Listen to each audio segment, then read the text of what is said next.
आज की इस क्लास में सभी भक्तों का स्वागत है। अभी हम कीर्तन से स्टार्ट करेंगे। जय राधा माधव कुंज बिहारी, जय राधा माधव कुंज बिहारी, जय गोपीजन वल्लभ गिरिवर धारी, जय गोपीजन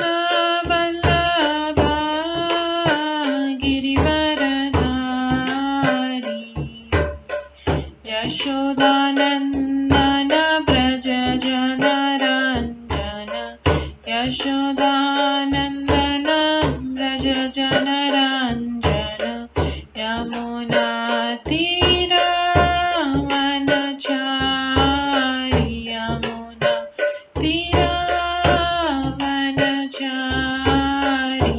जय राधा माधव कुंज बिहारी, जय राधा माधव कुंज बिहारी। हरे कृष्णा कृष्णा कृष्णा हरे हरे, हरे राम राम राम हरे हरे, हरे कृष्णा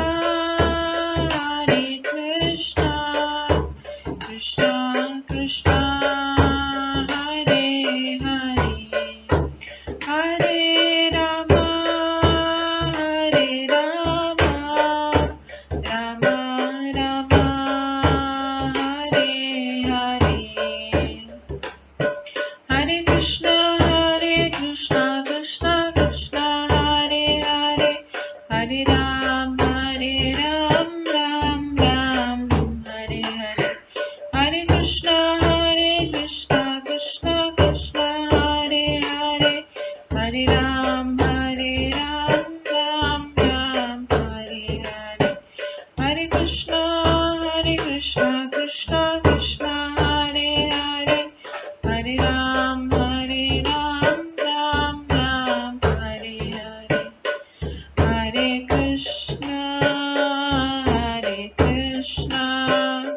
कृष्णा कृष्णा हरे हरे, हरे राम राम राम हरे हरे, हरे कृष्णा कृष्णा कृष्णा हरे हरे, हरे राम राम राम हरे हरे, जय राधा माधव राधे, जय राधा गोविंद राधे, जय गौरनिताय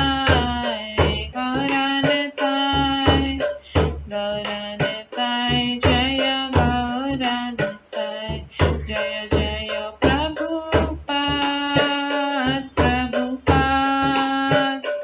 प्रभुपाद जय जय प्रभुपाद, जय जय गुरुदेव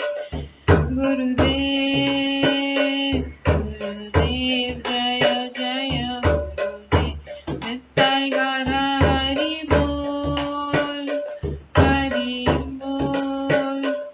हरि बोल नित्य गौर हरि बोल। गौर प्रेमानंदे हरि हरि बोल। हरे कृष्णा। आज की इस क्लास में सभी भक्तों का स्वागत है। अभी मंगलाचरण से स्टार्ट करेंगे। ॐ अज्ञानतिमिरन्धस्य ज्ञानाञ्जनशलाकया चक्षुरुन्मिलितं येन तस्मै श्रीगुरुवे नमः। श्रीचैतन्यमनोभीष्टं स्थापितं येन भूतले स्वयं रूप कदा मह्यं ददाति स्वपदान्तिकम्। वन्देऽहं श्रीगुरो श्रीयुतपदकमलं श्रीगुरुं वैष्णवांश्च श्रीरूपं साग्रजातं सहगण रघुनाथान्वितं तं सजीवं साद्वैतं सावधूतं परिजनसहितं कृष्णचैतन्यदेवं श्रीराधाकृष्णपादान् सहगण ललिता श्रीविशाखान्वितांश्च नमो विष्णुपदाय कृष्णपृष्ठाय भूतले श्रीमते भक्तिवेदान्त स्वामिन्निति नामिने। नमस्ते सरस्वती देवे गौरवाणी प्रचारिणे निर्विशेष शून्यवादी पाश्चात्य देशातारिणे। वाञ्छाकल्पतरुभ्यश्च कृपा सिन्धुभ्येव च पतितानां पावनेभ्यो वैष्णवेभ्यो नमो नमः। जय श्री कृष्ण चैतन्य प्रभु नित्यानंद श्री अद्वैत गदाधर शिवासादि गौर भक्तवृंद। हरे कृष्णा कृष्णा कृष्णा हरे हरे, हरे राम राम राम हरे हरे। ओम नमो भगवते वासुदेवाय। ओम नमो भगवते वासुदेवाय। ओम नमो भगवते वासुदेवाय। नारायणं नमस्कृत्य नरं चैव नरोत्तमं देवीं सरस्वतीं व्यासं ततो जयमुदीरये। नष्टप्रायेषु भद्रेषु नित्यं भागवत सेवया भगवते उत्तम श्लोके भक्तिर्भवति नैष्ठिकी। कृष्णाय वासुदेवाय देवकी नंदनाय च नन्दगोपकुमाराय गोविन्दाय नमो नमः। सर्ववेदान्तसारमे श्रीभागवतम् इष्यते तद्रसामृतात् नान्यत्र स्याद्रति क्वचित्। आराध्यो भगवान् ब्रजेश तनयस्तनुधाम वृन्दावन रम्या काचिदुपासना व्रजवधूवर्गेण या कल्पिता। श्रीमद्भागवतं प्रमाणम् अमलं प्रेमकुमार्थमः श्रीचैतन्य महाप्रभुमतम् इदं तत्रादरो न परम्। मूकं करोति वाचालं पङ्गुलङ्घयते गिरिं यत्कृपातमहं वन्दे परमानन्दमाधवम्। हरे कृष्णा।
हरे कृष्णा।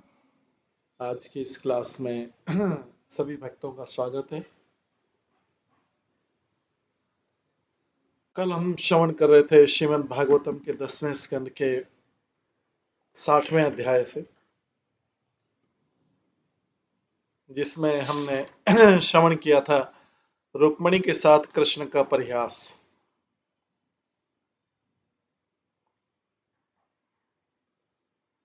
कृष्ण ने रुक्मिणी के साथ जो परिहास किया था, उसका रुक्मिणी ने बहुत समझदारी के साथ उत्तर दिया था, और कृष्ण ने जो एक एक श्लोक बोले थे रुक्मिणी ने उसी श्लोक को सत्य मानते हुए उसका दूसरा अर्थ दिया और उसमें कृष्ण की प्रशंसा की गई थी। इस तरीके से रुक्मिणी न केवल एक क्षत्राणी थी, राजा की पुत्री थी, वरन बहुत बुद्धिमान भी थी। हालांकि वो उसका लालन पालन ऐश्वर्य में हुआ था, राजा की पुत्री थी, लेकिन लक्ष्मी जी के, साक्षात लक्ष्मी जी के इसमें सारे गुण थे, क्योंकि वह लक्ष्मी जी की अंश थी। और इस तरह कृष्ण और रुक्मिणी का वार्तालाप खत्म हुआ। अब आज 61वां अध्याय, जिसमें बलराम द्वारा रुक्मी का वध, रुक्मी कौन है? रुक्मिणी का भाई, उसका वध किया गया बलराम द्वारा।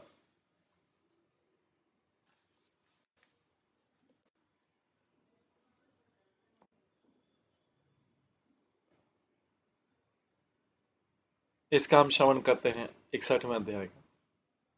श्री शुकवाच एक एकस्ता कृष्णस्य पुत्रान् दश दश अबला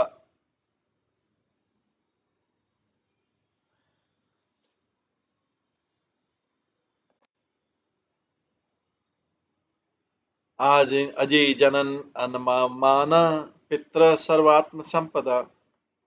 अब आगे कृष्ण की संतान का, कृष्ण की अगली जनरेशन का किया, और फिर इसमें रुक्मी का वध होता है, उसका भी वर्णन है। तो सुखदेव गोस्वामी ने कहा, भगवान कृष्ण की हर एक पत्नी से 10-10 पुत्र हुए। भगवान कृष्ण की हर पत्नी से 10-10 पुत्र हुए, जो अपने पिता से कम नहीं थे, उतने शक्तिशाली थे, जिनके पास अपने पिता का सारा निजी ऐश्वर्य था। तात्पर्य, भगवान कृष्ण की 16,108 पत्नियां थी,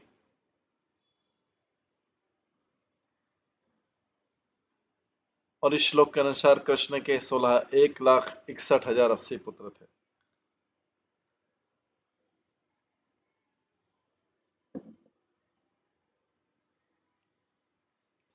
भगवान कृष्ण की हर पत्नी से 10-10 पुत्र हुए, जो पिता से कम नहीं थे, और जिनके पास अपने पिता का सारे निजी ऐश्वर्य था। तो भगवान कृष्ण की 16,108 पत्नियां थी, तो इस श्लोक के अनुसार 1,61,080 पुत्र हुए उनके। गृहात अनपगम वीक्ष्य राज्यपुत्र्यच्युतम स्थितम प्रेष्ठम नियममंसत समसम न तत्तत्विद स्त्रियः। चूंकि इनमें से हर राजकुमारी यह देखती थी कि भगवान अच्युत कभी उसके महल से बाहर नहीं जाते।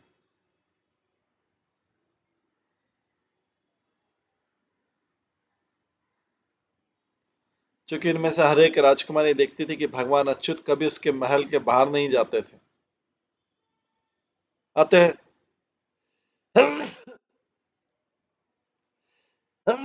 हर एक अपने को भगवान की प्रिया समझती थी। ये स्त्रियां उनके विषय में पूरी सच्चाई समझ नहीं पाई। श्री विश्वनाथ चक्रवर्ती ठाकुर लिखते हैं कि भगवान कृष्ण अपनी पत्नियों की अनुमति से ही महलों से बाहर जाते थे, इसलिए हर पत्नी अपने को उनकी परम प्रिया मानती थी।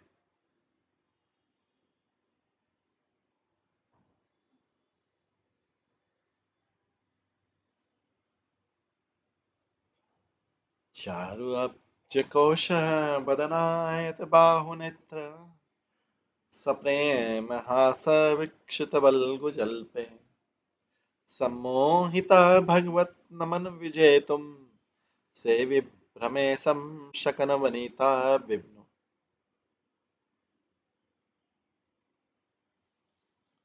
भगवान की पत्नियां उनके कमल जैसे सुंदर मुख, उनकी लंबी बाहों तथा बड़ी बड़ी आंखों, हास्य से पूर्ण उनकी प्रेम चितवनों तथा अपने साथ उनके मनोहर बातों से पूरी तरह मोहित थी।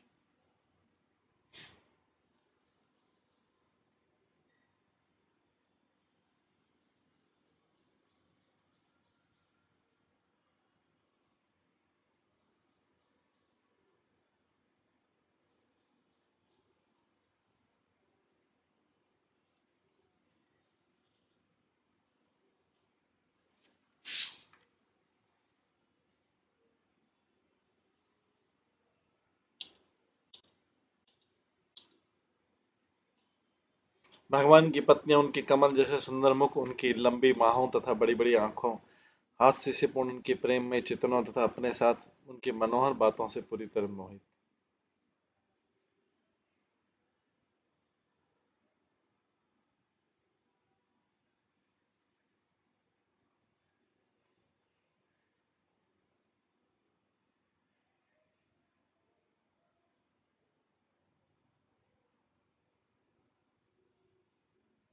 किंतु ये स्त्रियां अपने समस्त आकर्षण के होते हुए सर्वशक्तिमान भगवान के मन को नहीं जीत पाई।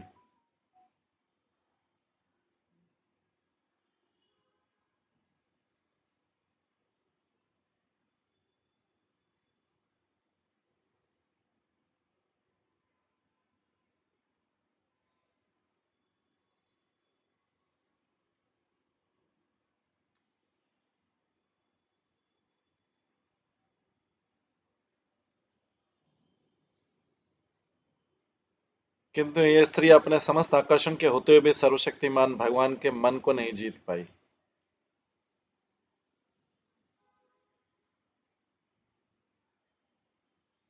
पिछले श्लोक में कहा गया कि भगवान कृष्ण की रानियां भगवान के सत्य को नहीं समझ सकी। इसी सत्य की विवेचना इस श्लोक में की गई है। भगवान सर्वशक्तिमान अनंत ईश्वर युक्त अपने में पूर्ण है।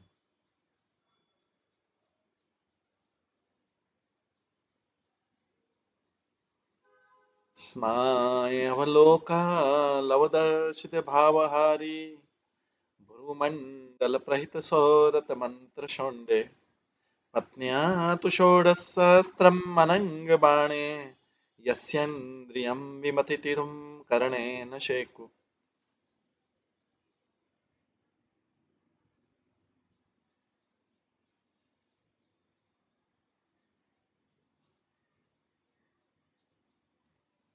इन 16,000 रानियों की टेढ़ी भौहें उनके गुप्त मनोभावों को लजीली हास्ययुक्त तिरछी चितवन से व्यक्त करती थी।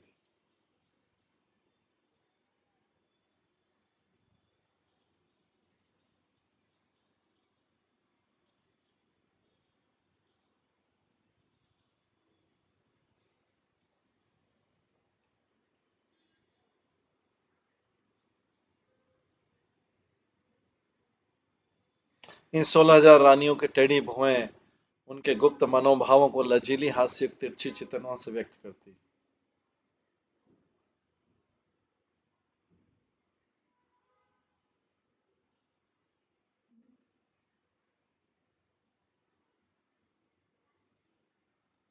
इन 16,000 रानियों की टेढ़ी भौहें उनके गुप्त मनोभावों को लजीली हास्ययुक्त तिरछी चितवन से व्यक्त करती थी। इस तरह उनकी भौहें निडर होकर माधुरी संदेश भेजती थी, तो भी कामदेव के इन बाणों तथा अन्य साधनों से वे सब भगवान कृष्ण की इंद्रियों को उद्वेलित नहीं बना।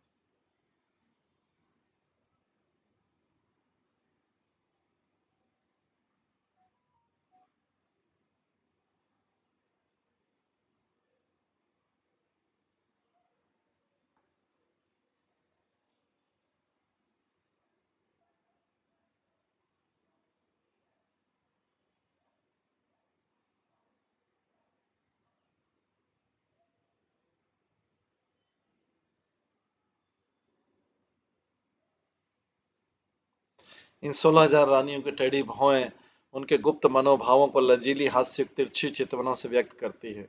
इस तरह उनकी भौहें निडर होकर माधुर्य संदेश भेजती थी, तो भी कामदेव के इन बाणों तथा अन्य साधनों से वे सब भगवान कृष्ण की इंद्रियों को उद्वेलित नहीं बना सके।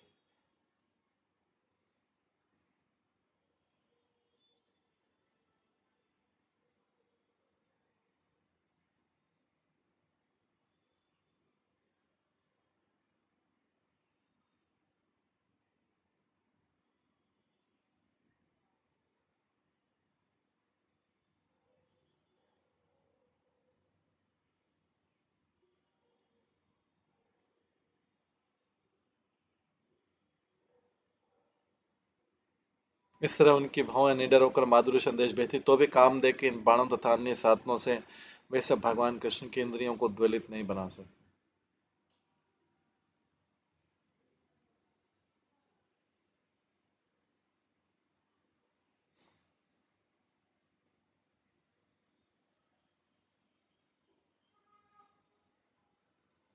इत्थं रमापतिम् अवाप्य पतिं स्त्रियता ब्रह्मादयापि न विदु पदवीं यदीयाम् भेजोमुधा विरतं मेदतीयानुराग आसवलोकनवसङ्गं लालसाद्यम्।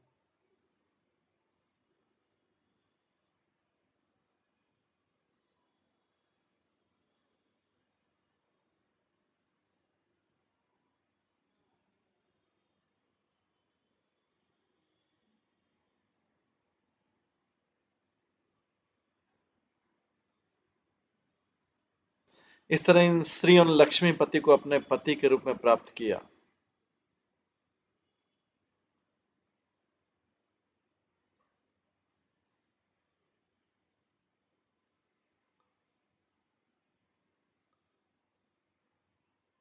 इस तरह इन स्त्रियों ने लक्ष्मीपति को अपने पति के रूप में प्राप्त किया। यद्यपि ब्रह्मा जैसे बड़े बड़े देवता भी उन तक पहुंचने की विधि नहीं जानते।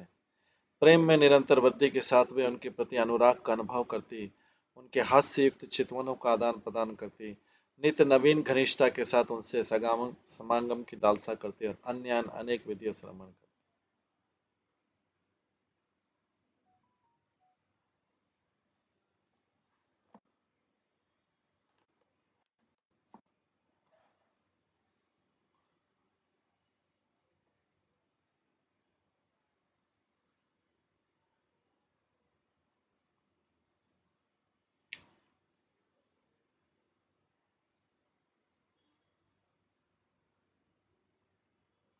प्रत्युद्गमासनवरहं पादशौच ताम्बूलविश्रमणबीजनगन्धमाल्ये केशप्रसारशयनस्नपन्नुपहार्ये दासी शतापि विभो विदधु स्म दास्य। यद्यपि भगवान की रानियों में से हर एक के पास सैकड़ों दासियां थी।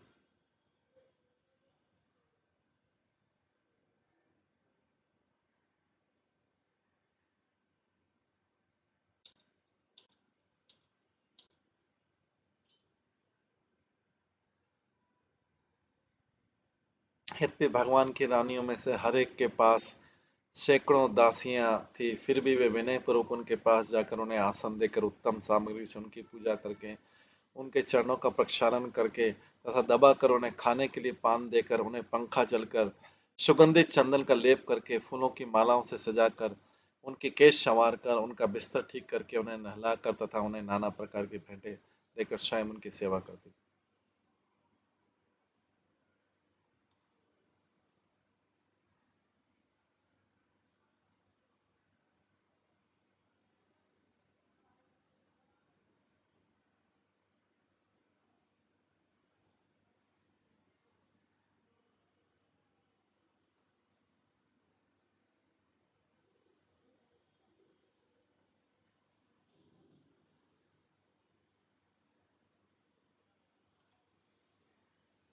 यद्यपि भगवान की रानियों में से हर एक के पास सैकड़ों दासियां थी, फिर भी वे विनयपूर्वक उनके पास जाकर उन्हें आसन देकर, उत्तम सामग्री से उनकी पूजा करके, उनके चरणों का प्रक्षालन करके तथा दबाकर, उन्हें खाने के यानी पान देकर, उन्हें पंखा जलकर, सुगंधित चंदन का लेप करके, फूलों की मालाओं से सजाकर, उनके केश संवार कर, उनका बिस्तर ठीक करके, उन्हें नहलाकर तथा उन्हें नाना प्रकार की भेंटें देकर स्वयं उनकी सेवा करती।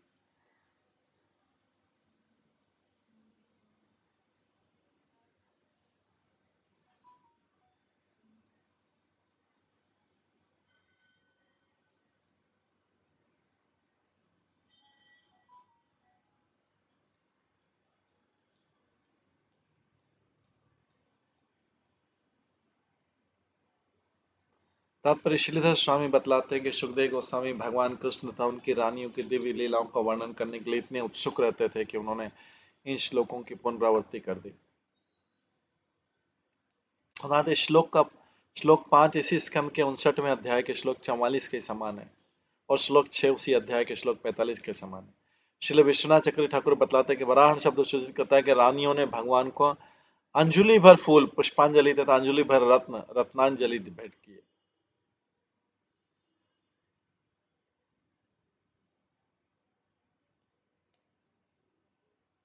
तो सारी रानियां इतनी दासियां होते हुए भगवान की सेवा स्वयं करती थी।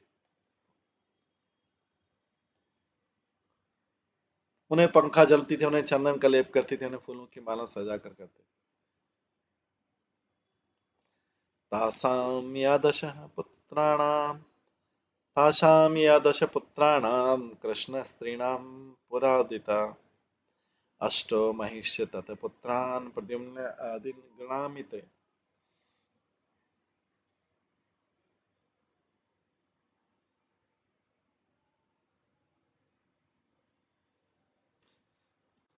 भगवान कृष्ण की पत्नियों में से हर एक के 10 पुत्र थे। उन पत्नियों में से 8 पटरानी थियां, उसका उल्लेख मैं पहले कर चुका हूँ। सुखदेव गोस्वामी कहते हैं, अब मैं तुम्हें उन 8 रानियों के पुत्रों के नाम बतलाऊंगा जिनमें प्रद्युम्न मुख्य थे।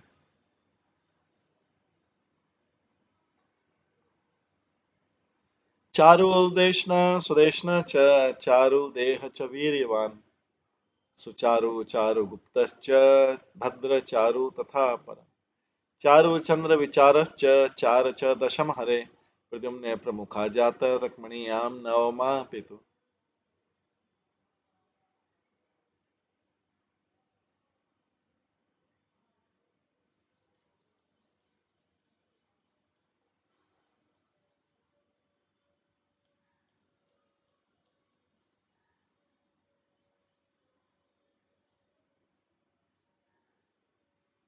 महारानी रुक्मणी का प्रथम पुत्र प्रद्युम्न था। उन्हीं के पुत्रों में चारुदेशन सुदेशन बलशाली चारुदेव सुचारु चारुगुप्त भद्र चारु चारुचंद्र विचारु तथा 10वां पुत्र चारु था। रुक्मणी का पहला पुत्र प्रद्युम्न था और आगे में चारुदेशन सुदेशन बलशाली चारुदेह सुचारु चारुगुप्त भद्र चारु चारुचंद्र विचारु तथा 10वां पुत्र चारु था। भगवान हरि के इन पुत्रों में से कोई भी अपने पिता से कम नहीं था।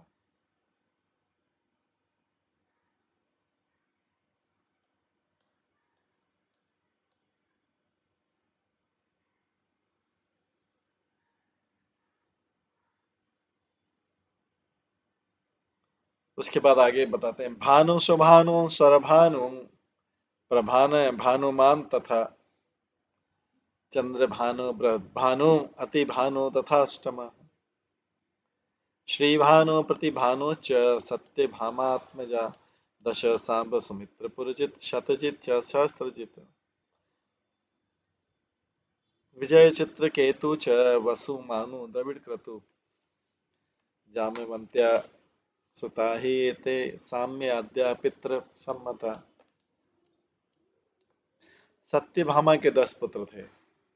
भानु शुभानु सरभानु प्रभानु भानुमान चंद्र भानु बृहद भानु अति भानु श्री भानु तथा प्रतिभानु। जामवती के पुत्रों के नाम थे साम सुमित्र पुरजित सतजित सहस्त्रजित विजय चित्रकेतु वसुमन द्रविण तथा क्रतु। साम आदि ये अपने 10 अपने पिता के अत्यंत लाडले थे। श्री जी गोस्वामी ने श्लोक में आए पितृ सम्मता समासिक पद का अपने पिता द्वारा अत्यधिक सम्मानित अर्थ किया गया। उक्त शब्द ये भी बतलाता है कि ये पुत्र पूर्वक पुत्रों की तरह अपने पिता यशस्वी कृष्ण के समान माने जाते थे। वीर चंद्र अश्वसेनश्च चित्रगु वेगमान वृषः आम शंको वसु श्रीमान कुंती नग्नजिते सुता। नग्नजीत के पुत्र थे वीर चंद्र अश्वसेन चित्रगु वेगवान वृष आम शंकु वसु तथा ऐश्वर्यशाली कुंती।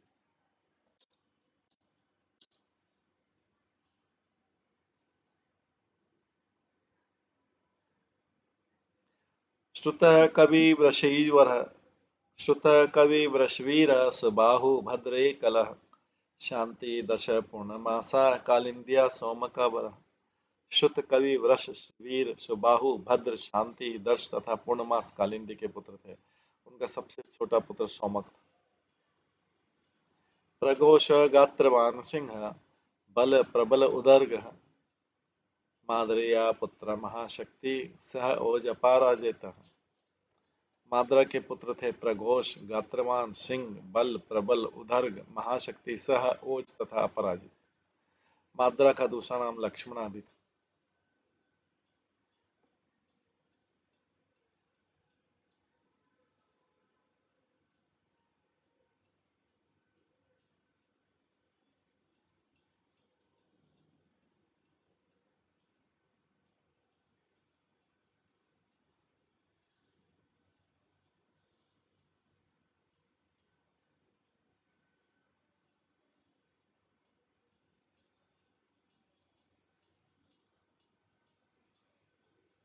व्रको हर्ष अनिल गृध्र वर्धन उन्नाद एव च महांस पावन ब्रहे मित्र विंदात्मजाक्षुदे। मित्रविंद्रा के पुत्रों के नाम थे व्रक, हर्ष, अनिल, ग्रद, वर्धन, उन्नाद, महांस, पावन, वही तथा क्षुद। संग्राम बृहत्सेन शूर प्रहण अरिजित जय सुभद्र भद्राया वाम आयुश्च सत्यकः। भद्रा के पुत्र थे संग्रामजित, बृहत्सेन, शूर, प्रहण, अरिजित, जय, सुभद्र, वाम, आयुर तथा सत्य। दीप्तिमान ताम्रप्ताद्य रोहिण्या तनया हरे प्रद्युम्नाथ च अनुरुद्ध अभूत रुक्मवृतां महाबली पुत्रां तु रुक्मणी राजन नामना भोजकटे पुरे। दीप्तिमान ताम्रतप्त इत्यादि भगवान कृष्ण द्वारा रोहिणी से उत्पन्न किए गए पुत्र थे। भगवान कृष्ण के पुत्र प्रद्युम्न ने भगवान कृष्ण के पुत्र प्रद्युम्न ने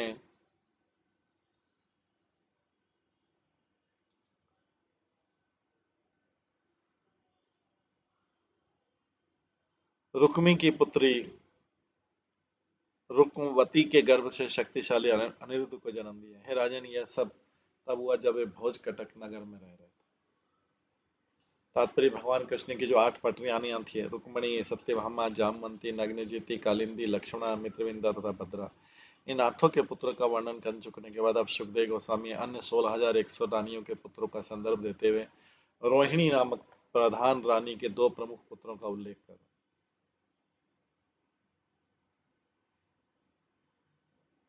एतेषां पुत्रपौत्राश्च बभूव कोटिशो नृपः मातर कृष्ण जाति नाम सहस्त्राणि च षोडश। हे राजन, कृष्ण के पुत्रों तथा पौत्रों की संख्या करोड़ों में थी। 16,000 माताओं ने इस वंश को आगे बढ़ाया। इस तरह कृष्ण के वंश का वर्णन आ रहा है।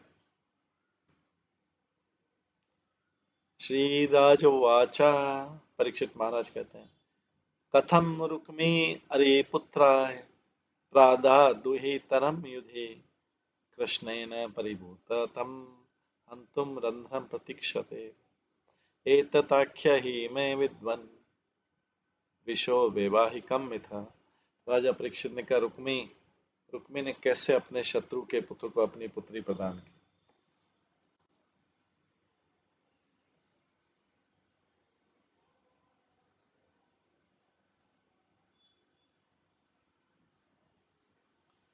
राजा परीक्षित ने कहा, रुक्मी ने कैसे अपने शत्रु के पुत्र को अपनी पुत्री प्रदान की।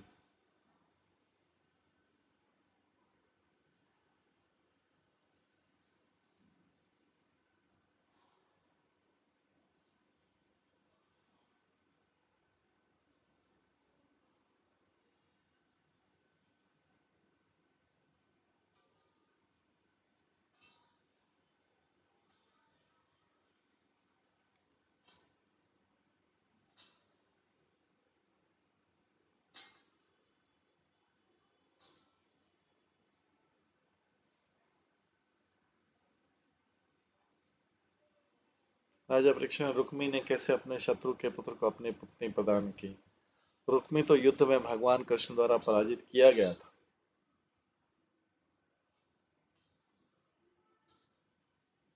और उन्हें मार डालने की ताक में था। हे विद्वान, कृपा करके मुझे बताइए, दोनों शत्रु पक्ष किस तरह विवाह के माध्यम से जुड़ सके। अनागतम अतीतम च वर्तमानमतीन्द्रियम विप्रकष्टम विवेतम सम्यक पश्यन्ते योगिनः। जो भी घटित नहीं हुआ तथा भूतकाल या वर्तमान की बातें जो इंद्रियों के परे सुदूर या भौतिक अवरोधों से अवरुद्ध है, उन्हें योगी जन भली भांति देख सकते।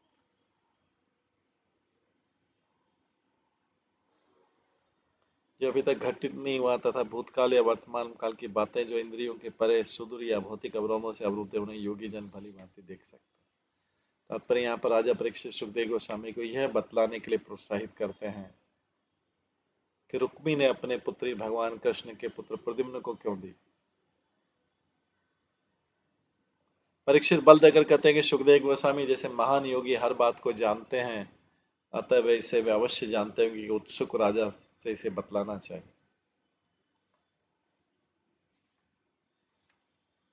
श्री शुकवाच व्रतः स्वयंवरे साक्षात् व्रतः स्वयंवरे साक्षात् अनंग अंगयतया राज्ञे समेतान् निर्जित्य जहार एक रथ युधि। सुखदेव गोस्वामी ने कहा अपने स्वयंवर उत्सव में रुक्मावती ने स्वयं ही प्रद्युम्न को चुना, जो कि साक्षात कामदेव थे। तब एक ही रथ पर अकेले लड़ते प्रद्युम्न ने एकत्र राजाओं को युद्ध में पराजित किया और उसे वे हर के ले गए, क्योंकि रुक्मावती ने प्रद्युम्न को पसंद किया था। यदि अपि अनुस्मरन् वैरम रुक्मी कृष्णो मानितः व्यतरत् भागिनेयाय सुताम कुर्वन् सुप्रिया। यद्यपि रुक्मी कृष्ण के प्रति अपनी शत्रुता को सदैव स्मरण कर रखा था यद्यपि रुक्मी कृष्ण के प्रति अपनी शत्रुता को सदैव स्मरण रखे रहा, क्योंकि उन्होंने उसका अपमानित किया था, कि तो अपनी बहन को प्रसन्न करने के लिए उसने अपनी पुत्री का विवाह अपने भांजे के साथ होने की स्वीकृति प्रदान कर। तात्पर्य यहाँ पर राजा परीक्षित के प्रश्न का उत्तर दिया गया। अंततोगत अपनी बहन रुक्मणी को प्रसन्न करने के लिए रुक्मी ने प्रद्युम्न के साथ अपनी पुत्री का विवाह किए जाने की सहमति। रुक्मीणा तनयाम राजन कृतवर्मा सुत बलि उपयेमे विशालक्षीं कन्याम चारुमतिम किल। हे राजन, कृतकर्मा के पुत्र बलि ने रुक्मणी की विशाल नेत्र वाली तरुण कन्या चारुमति से विवाह कर लिया। और कृतवर्मा का विवाह किससे हुआ? रुक्मणी की तरुण कन्या चारुमति से हुआ। श्रीधर स्वामी बताते हैं कि भगवान की प्रत्येक महारानी से एक पुत्री उत्पन्न हुई। यहाँ चारुमति के विवाह का उल्लेख इन सारी राजकुमारियों के विवाह का अप्रत्यक्ष संदर्भ। इस प्रकार सभी महारानियों ने अपनी पुत्री का एक एक पुत्री का विवाह किया। दोहित्राय अनुरुद्धाय पौत्रीं रुक्मी आदत्ताहरे रोचनां बद्धवेरापि शशु प्रिय चिकीर्षया जानन धर्मं तत यौनं स्नेह पाशुन बंधन।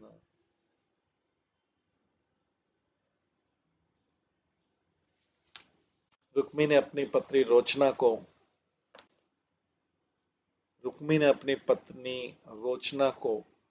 अपनी पुत्री रुक्मी ने अपनी पुत्री रोचना को अपनी कन्या के पुत्र अनिरुद्ध को दे दिया।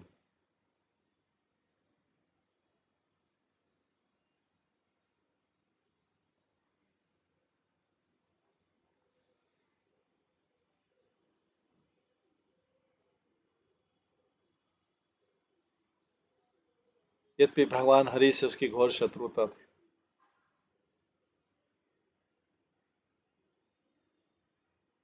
इस विवाह को अधार्मिक मानते हुए रुक्मी ने स्नेह बंधन से बनकर अपनी बहन को प्रसन्न करने का इच्छुक था।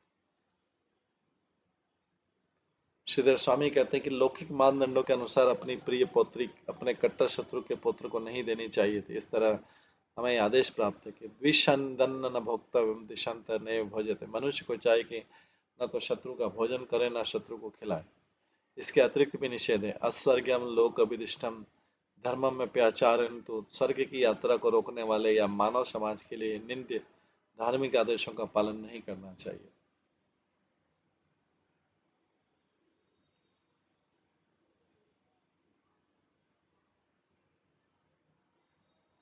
यहाँ इंगित कर दिया गया कि भगवान कृष्ण वास्तव में किसी के भी शत्रु नहीं है। जैसा कि भगवत गीता में भगवान कहते हैं, सुहृदं सर्वभूतानां ज्ञात्वा माम शांतिम मृच्छति। यह समझ कर कि मैं हर जीव का शुभ चिंतक मित्र मनुष्य शांति प्राप्त कर सकता है। यद्यपि भगवान कृष्ण हर एक के मित्र हैं, किंतु रुक्मी इसे समझ नहीं सका और वो भगवान कृष्ण को अपना शत्रु मानता।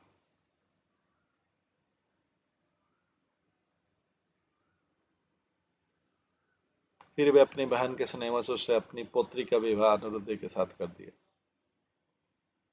उपयुक्त निषेध के बावजूद हमें ध्यान देना होगा कि इस आध्यात्मिक जीवन के मूलभूत सिद्धांतों का परित्याग इसलिए नहीं करना चाहिए कि ऐसे सिद्धांत आम जनता में लोकप्रिय नहीं।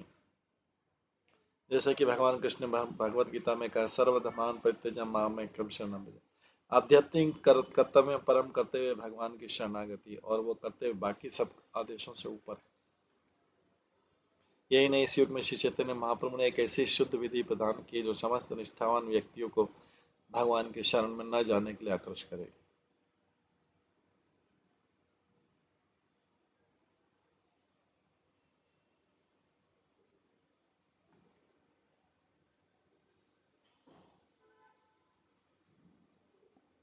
चैतन्य महाप्रभु कीर्तन, नृत्य, भोज तथा दर्शन की विवेचना वाली आनंदपूर्ण विधि का पालन करके कोई भी व्यक्ति आनंद तथा ज्ञानमय जीवन बिताने के लिए सुगमता से भगवत धाम जा सकता है।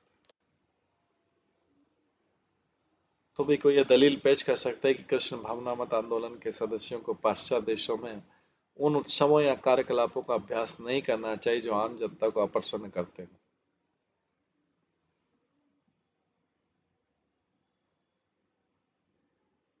इस पर हमारा उत्तर है कि यदि कृष्ण भावनामत आंदोलन के कार्यकलापों को पाश्चात्य देशों के लोगों के समक्ष ठीक से रखा जाए तो वे इस महान आध्यात्मिक संगठन की प्रशंसा करेंगे। जो लोग ईश्वर से विशेष रूप से द्वेष रखते हैं, उन्हें किसी भी तरह का धार्मिक आंदोलन नहीं भाएगा, क्योंकि ऐसे लोग शुद्र पशुओं के तुल्य आते हुए महान कृष्ण भावनामत आंदोलन में बाधक नहीं हो सकते, जिस तरह ईर्ष्यालु रुक्मी भगवान कृष्ण की शुद्ध लीलाओं में बाधक नहीं बन सका।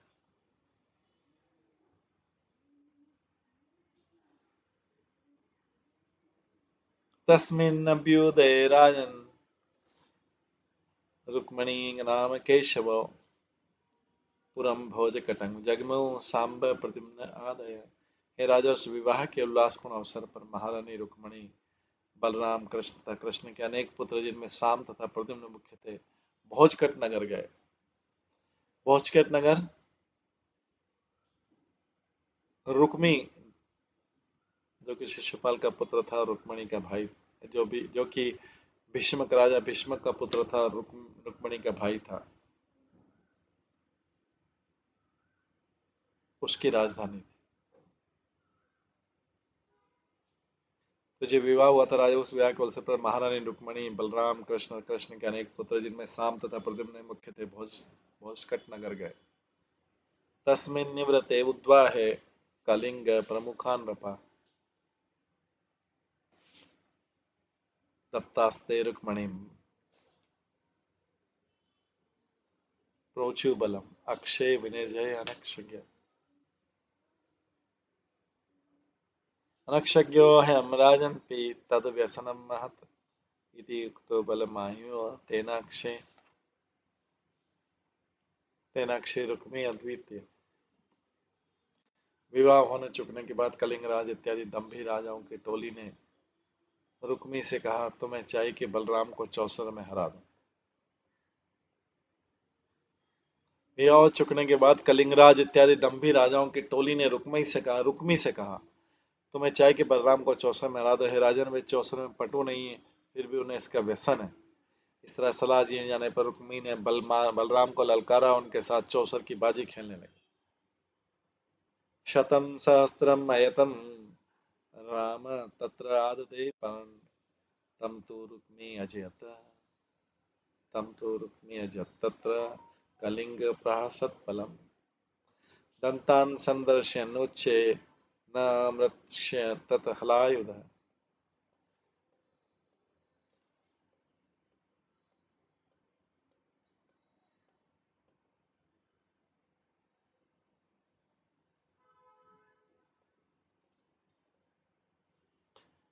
उस स्पर्धा में सर्वप्रथम बलराम ने 100 सिक्कों की बाजी स्वीकार की, फिर 1000 की, तब 1000 की।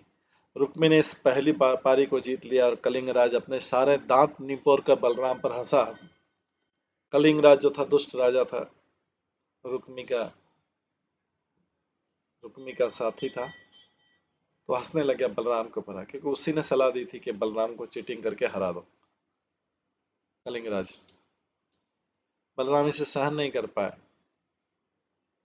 विश्वनाथ चक्र ठाकुर बताते हैं कि बाजी सोने के सिक्कों की थी। जब बलराम ने कलिंगराज के गवारों दुष्कर्ष से अत्यधिक क्रोध उठे, ततो लक्ष्यम रुक्मी अग्रह ग्लहम तत्र अजियत बलः जितवान अहम इति आह रुक्मी केतवम आश्रित।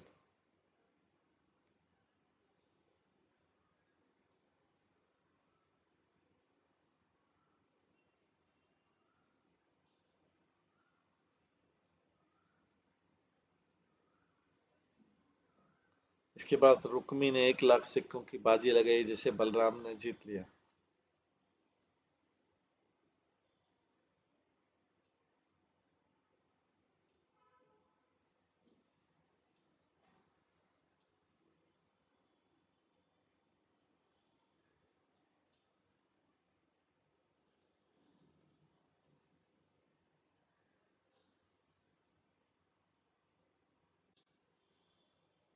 इसके बाद रुक्मी ने 1 लाख सिक्कों की बाजी लगाई, जिसे बलराम ने जीत लिया, किंतु रुक्मी ने घोषित करके वो धोखा देना चाहा कि मैं विजेता हूं।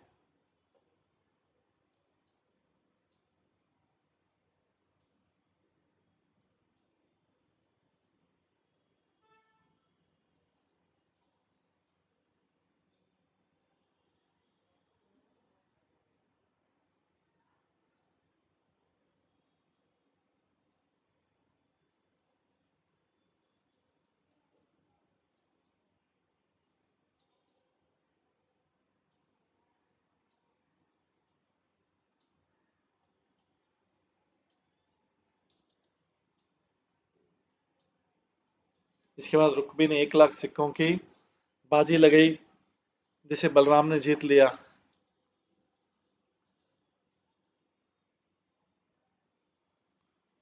किंतु रुक्मी ने घोषित करते ही धोखा देना चाहा कि मैं विजेता हूं।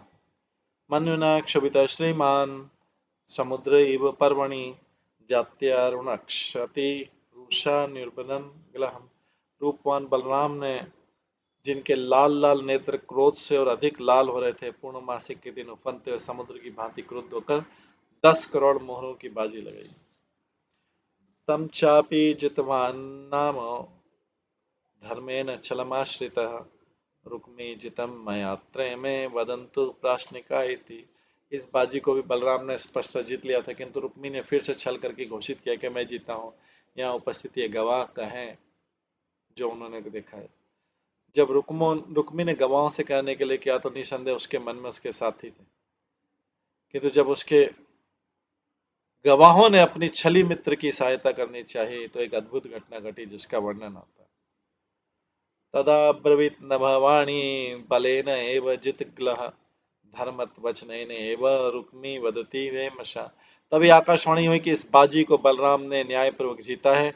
रुक्मी निश्चित रूप से झूठ बोल रहा है। तामनात्य वैदर्भ दुष्ट राजन चौदित संकर्षणम परियसन बभाषे काल चौदित। दुष्ट राजाओं द्वारा उभाड़े जाने से रुक्मी ने इस देवी वाणी की उपेक्षा कर दी। वस्तुतः भाग्य रुक्मी को प्रेरित करा था, तो उसने इस तरह बलराम की हंसी उड़ाई। नैवाक्ष को विदायुयम गोपाला वन गोचरा अक्षय दिव्यंती राजन बाणेश्य न भवादशा। रुक्मी ने कहा, तुम ग्वाले तो जंगलों में घूमते रहते रुक्मी ने कहा, तुम ग्वाले तो जंगल में घूमते रहते हो, चौसर के बारे में कुछ नहीं जानते।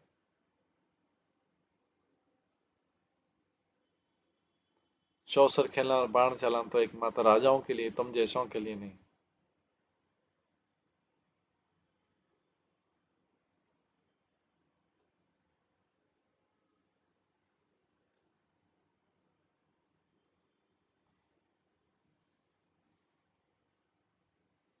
रुक्मिणी क्या तुम ग्वाले तो जंगल में घूमते रहते हो, चौसर के बारे में कुछ नहीं जानते। चौसर खेलना और बाण चलाना तो एकमात्र राजाओं के लिए, तुम जैसों के लिए नहीं।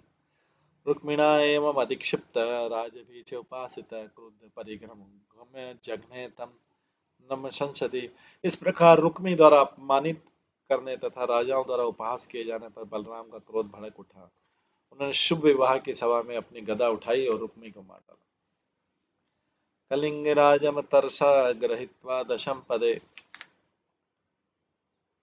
दंतान अपपाते अक्रुद्ध असत निविव्रते द्विजय।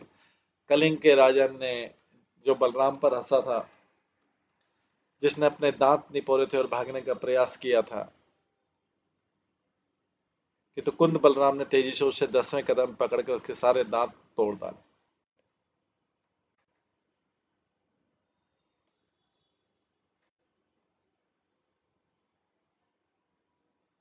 अन्य निर्भिन्न बाहु अन्य निर्भिन्न बाहुरु शिरसः रुधिर उक्षिता राजन दुद्रव भीता बलेन परिघ अर्दिता। बलराम की गदा से चोट खाकर अन्य राजा भय के मारे खड़े हुए। उनकी बाहें, जांघें तथा सिर टूटे थे तथा उनके शरीर रक्त से लथपथ थे।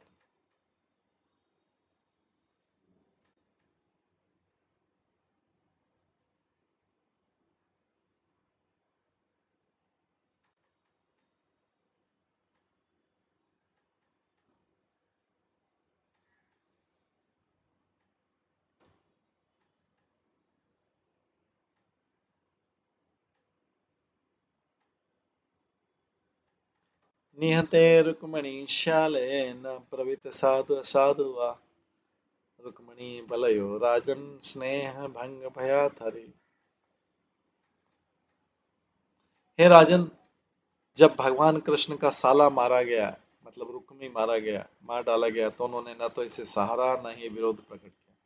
उनकी कोई रिएक्शन नहीं थी। कृष्ण का साला बलराम जी ने मार दिया,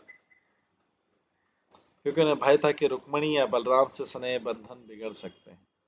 इसलिए न तो उन्होंने रुक्मी के मारे जाने की प्रशंसा की, रुक्मी जो कि रुक्मणी का भाई था और कृष्ण का साला था, न तो उसे सहारा, क्योंकि इसको अच्छा अप्रिशिएट करते तो रुक्मणी नाराज हो जाती, और उसका विरोध प्रकट करते तो बलराम जी नाराज हो जाते।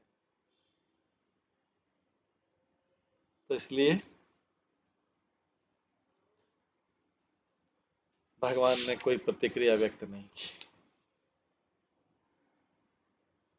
तो भगवान ने यहाँ पे, बलराम जी ने पहले तो रुक्मी को मार डाला,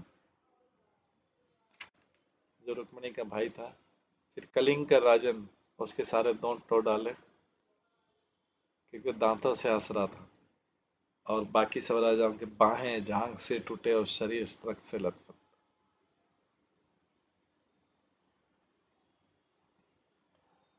उसके बाद अगले श्लोक में आता है, तत् तत निरुद्धम ससूर्यावरम रथम समारोप्य कुशस्थलिनम रामादया भोज कटात रसाः सिद्धा किलर्था मधुसूदनाश्रय। तब बलराम इत्यादि दशहरों ने, दशहर वंश के ने अनिरुद्ध तथा उसकी पत्नी को एक सुंदर रथ में बिठा लिया और भोजकट से द्वारका के लिए प्रस्थान कर दिया।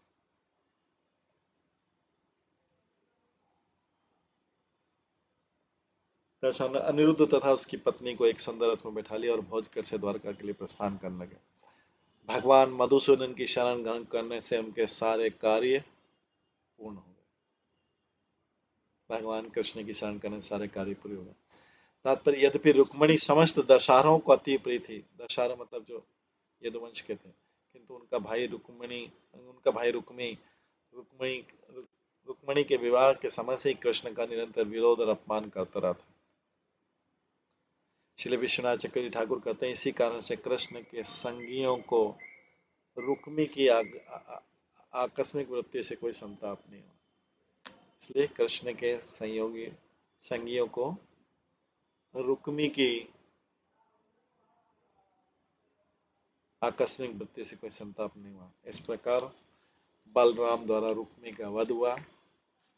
ये अध्याय खत्म हुआ यहाँ पे। ये तो कृष्ण के वंश वालों का वर्णन है। इसी में अगला चैप्टर आएगा उषा और अनिरुद्ध का मिलन। क्षत्रिय में कई विवाह होते हैं, तो एक विवाह तो ये हो गया, अभी और भी विवाह होंगे। इस प्रकार से ये अध्याय जो है खत्म होता है। इसको हम यहीं पे विराम देते हैं। सभी भक्तों का बहुत बहुत धन्यवाद। सब भक्त अगले एक बार हरे कृष्ण महामंत्र का जप करते हैं। हरे कृष्णा कृष्णा कृष्णा हरे हरे, हरे राम राम राम हरे। श्री श्रीमद् भागवतम महापुराण की जय। श्री प्रभुपाद की जय। सभी भक्त गणों की जय।